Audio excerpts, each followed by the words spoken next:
They abducted Tawanda, one of us, a student, and we as the Zimbabwe National Students Union, we are never going to be quiet. We want all forces to be brought to justice.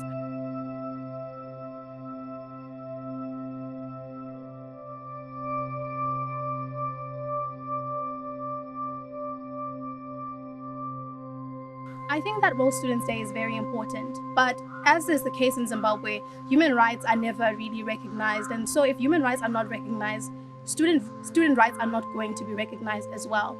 World Students' Day, it means a lot to us as young people and as students.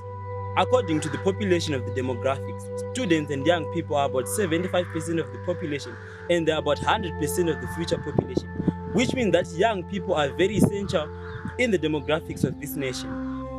For me, World Students' Day represents a day where we acknowledge students who are hungry and thirsty for knowledge and education. The significance of World Students' Day for me is just to get more understanding of how we can apply particularly the hard sciences for Africans and African peoples to bring African solutions. Because very frequently we don't view Africa as a marketplace, and people look to go out of Africa and apply their knowledge there. I feel like this is a day where students should come together, and also where students get the chance to know their rights. When we talk about students, we are talking about the youth. We are talking about the next generation. And as the youth, nothing is being done for us, right? As many of us are being incarcerated.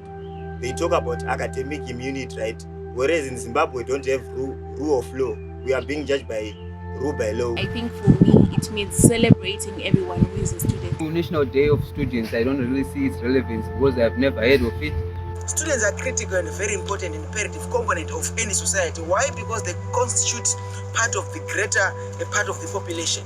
60% of the world are youth, and amongst those, the greater part of the youth are people who are going to schools, are the students. So they remain the vein, they remain the blood, they remain the bone marrow of any society that is open to innovation and any society that is open to advancement. So I really think that the International Day of Students must be taken seriously, as it is a very critical and very important day in the growth of any society, in the growth of any democracy. Students have been silenced for such a long time.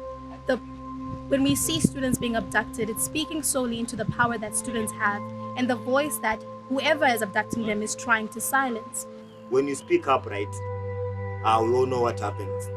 Is it that you are silenced by the gun or Noro Singaite? We don't have any rights.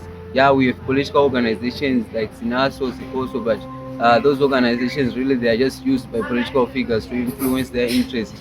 But rather, we don't really impact anything in our country's political sphere as far as I'm concerned. I believe that student abduction is human abduction. And human abduction is violation of human rights. As a country, we believe that we shouldn't violate human rights.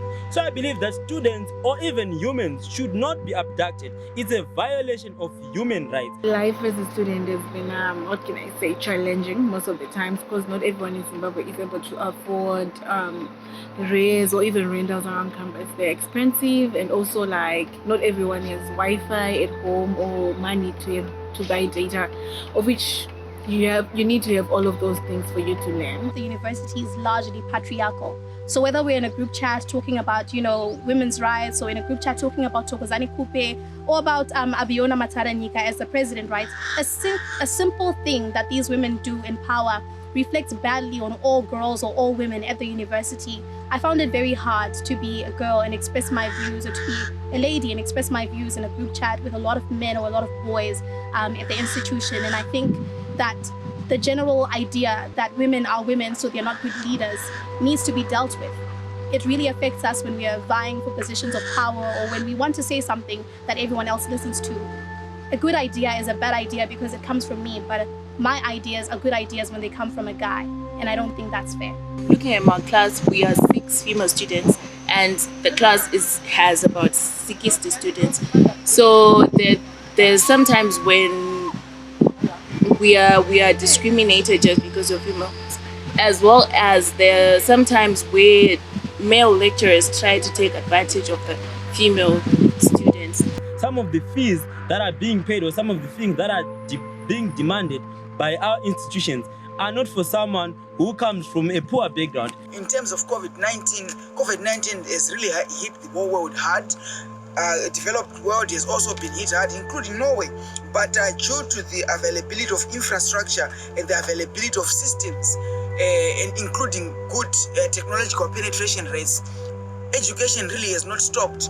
2 hours away, I was in a lecture. So COVID-19 has affected the studies, but it has not stopped them. Something which is almost diametrically opposite with what is happening in the global north, to be particular in Zimbabwe, for example, where students, they really can't go back to school, and they also can't properly take online lessons because of unavailability of internet. COVID-19 has greatly affected my learning. I think it's not COVID-19 that is the problem, but it is the approach that has been taken by governments around the world and by our teachers. I think there should have been more effort placed by my lecturers and the people around me, the university, to ensure that students are learning. COVID-19, it's been really problematic because of the dichotomies that exist within Zimbabwean education systems and Zimbabwe as a whole. So there's other people who are managing to get online resources and online education, and they're doing quite fine. But then for the great majority and the common man, it's very hard to get bundles or to get an internet connection. Most students actually do not have access to laptops, to those technological gadgets that we actually had access to when we were here at the university. So when we get assignments, you're asked to actually type these things out and only have a cell phone. And